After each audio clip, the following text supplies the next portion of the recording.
మనక్క ఏం గంగలమ్మ నువ్వు ఎందుకు పాలు పోసినావు? నువ్వు ఎందుకు టయానికి రాలేదు? ఎంత టైం ఇప్పుడు? మేము నాకు అమ్మగారు నువ్వు పాలు పోసేకిరా బాటిల్ ఎత్తుకొని తిప్పించి పాలు పోతు అని పిలిచింది. పిలిచింది కదా. ఎంత టైం ఎంత? ఎన్ని గంటలకు రావాలి పాలు పోసే? టైం ఎంత అయిందో కాదు, వచ్చిందా లేదా వచ్చిందావో. ఇప్పుడు టైం ఎంత? పాలు తీసుకునే వాళ్ళు 5 వస్తారు.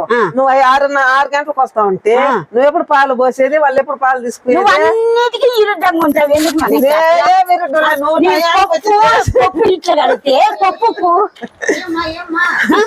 నా పాలన్నీ పోసేకొచ్చింది అమ్మగారు. పాలు పోస్తే నువ్వు నన్ను రమ్మన్నావు కదా. 4:30 రమ్మని చెప్పినాను. ఎంత టైం ఇప్పుడు? అమ్మగారు మీరు చెప్పిన చూసి నాకు ఇచ్చేయాల, మళ్ళీ ఇంకోటి తీయకూడదు. రమ్మన్నావు, నేను వచ్చినాను కుంటుకుంటా. చెప్పినానమ్మా, ఆమె వచ్చింది ఇంట్లో పని చేసింది ఏదో ఉంది.